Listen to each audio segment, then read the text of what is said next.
আসসালামু আলাইকুম দর্শকবৃন্দ, এটা আমাদের সোলার হাইব্রিডের একটা টুকি দিয়ে মেশিন, যেটার আউটপুট হবে আপনার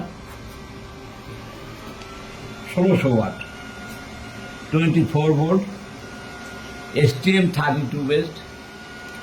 এটা হলো 20টা মসফেট ব্যবহার করা হয়েছে এবং এটার যে ট্রান্সফর্মারটা, এটা 6 ইঞ্চি বাই 3 ইঞ্চি তামার 4 ওয়্যার 12 নম্বর ইউজ করা হয়েছে। এটা আমাদের এমপিপিটি ডুয়েল আউটপুট ইন্টারলিভ, এটাও এখানে বসানো হয়েছে। এটা আপনার সব আমরা যেমন এখন লোডে চলতেছে, লোড কমাইলে অনেক কথা বলে তো আর কিছু হয় না যে আমার ভোল্টেজ কমে আমার ভোল্টেজ বাড়ে। আমার লোডের সাথে ভোল্টেজের কোনো তারতম্য খুব বেশি হয় না, তাদের কারণে 2-4 ভোল্ট হয়তো ডিফার হতে পারে, এমন না যে 10-20 ভোল্ট ডিফার হবে। এটা হলো সবচেয়ে বড় বৈশিষ্ট্য। আর এটা আপনার সেটিং কিপ্যাড আছে, আপনি এটা ব্যাটারিতে যে চার্জিং অ্যাম্পিয়ার দেবেন ওটা সেট করে দিতে পারবেন 8 অ্যাম্পিয়ার থেকে 20 অ্যাম্পিয়ার পর্যন্ত। কিন্তু লোডে যখন যাবে তখন আমার এই এমপিপিটিটা সর্বোচ্চ 60 অ্যাম্পিয়ার দিতে সামর্থ্য। এরপরে আমরা আরও ডিজাইন করতেছি, 80 অ্যাম্পিয়ার দেওয়ার জন্য চেষ্টা করতেছি। তো কিন্তু এখানে সবচেয়ে বড় কথা হলো 80 অ্যাম্পিয়ার যদি আপনি সরাসরি ব্যাটারিতে দেন, যেমন আমাদের দেশে প্রচলিত এমপিপিটিগুলো সবগুলোই আপনার ব্যাটারি ম্যানেজমেন্টের যে অ্যাম্পিয়ার সেটিং এটা নাই।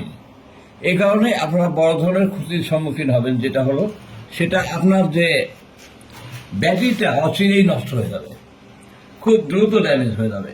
তো এইসব কথা চিন্তা করে আমাদের যে পাকিস্তানি এমপিপিটি, যেটা সরাসরি ব্যাটারি নিয়ন্ত্রণের বাইরে, ডিএসপি এমপিপিটি সেটাও ব্যাটারি নিয়ন্ত্রণের বাইরে, যে কারণে আমরা পিসিউতে এই ধরনের এমপিপিটি ব্যবহার করি নাই।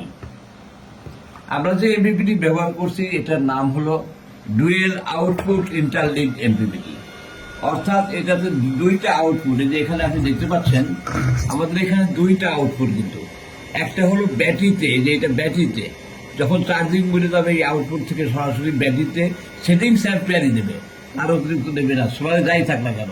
আর যখন লোডে যাবে তখন লোডে এটা সম্পূর্ণ সোলারের যত অ্যাম্পিয়ার থাকবে, যে পাওয়ারটা থাকবে সেই সম্পূর্ণটাই এখান থেকে ডেলিভার করবে। এটাই আমাদের মালের সবচেয়ে বড় বৈশিষ্ট্য। এবং STM32 বেসড, এটা যে ফলাফল আমরা এ পর্যন্ত দেখতে পাচ্ছি অত্যন্ত ভালো। এখন আমারটা আগে ভালো বললে সবাই সবারটা ভালো বলে।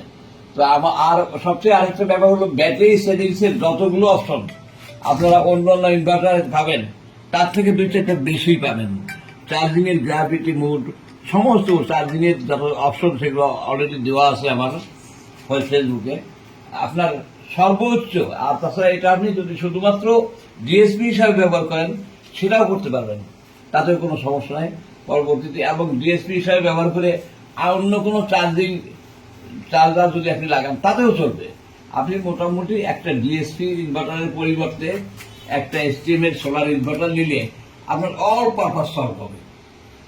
এখন অনেক বক্তব্য। আর আমাদের কাছে যে ট্রান্সফর্মার, এটা আপনি সলিড তামা দিয়েও পাবেন, সলিড ECC দিয়ে পাবেন, সলিড অ্যালুমিনিয়াম দিয়েও পাবেন। আপনি যেমন চাহিদা তেমন নিতে পারেন। এবং সেক্ষেত্রে সবচেয়ে বড় কথা হলো আপনি যদি তামা ব্যবহার করেন 40%, সেক্ষেত্রে আপনার অ্যালুমিনিয়ামের পরিবহন ক্ষমতা এবং তামার পরিবহন ক্ষমতার ভিতরে পার্থক্য প্রায় অর্ধেক।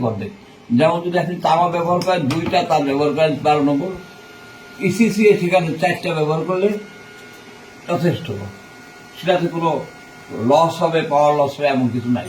তবে তামার ক্ষেত্রে ট্রান্সফর্মারটা একটু ছোট হলে চলে, অল্প তাই চলে, পরিবহন ক্ষমতা সবচেয়ে ভালো। সেজন্য আমাদের এখানে সব ধরনের অ্যালাইনমেন্ট আছে। আপনি তামাও নিতে পারবেন, অ্যালুমিনিয়ামও নিতে পারবেন, এনামেল, কপার ক্লাড, অ্যালুমিনিয়াম নিতে পারবেন, সব নিতে পারেন, যার যেমন চাহিদা সেভাবেই নিতে পারবেন। দীর্ঘ সময় কথা বললে বা অনেক কথা বললে আসলে কাজের অনেক ক্ষতি হয়।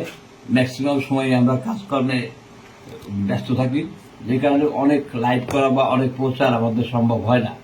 তো এই আমাদের মালের বৈশিষ্ট্য। আরও আমাদের কাছে এমপিপিটি সব ধরনের এমপিপিটি পাবেন, STM MPPT, DSP MPPT, Pakistan 866 MPPT, তারপরে নাইজেরিয়ান এমপিপিটি, সবগুলো এলপিপিটি আপনার আমাদের কাছে আছে ইনশাল্লাহ।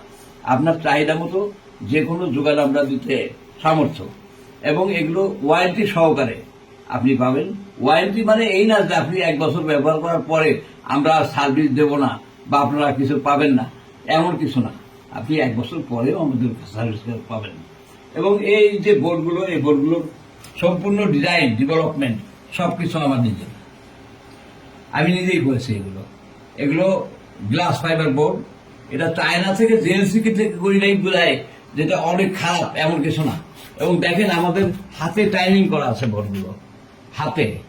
আমরা চায়না থেকে করি নাই, সত্য কথা, জেএলসি থেকে করি নাই। তার মানে এই না যে আমার ফাইবার বোর্ডটা খারাপ, নিম্নমানের, এবং এটা লংজিভিটি নাই। এটা একটা গুরুত্বপূর্ণ কথা। জেএলসি থেকে করলেই যে পৃথিবীর মাল অনেক ভালো হবে, অনেকদিন মাল টিকবে, এমন কোনো কথা নাই। এই সংক্ষিপ্ত বক্তব্য রেখে আমার বক্তব্য শেষ করছি।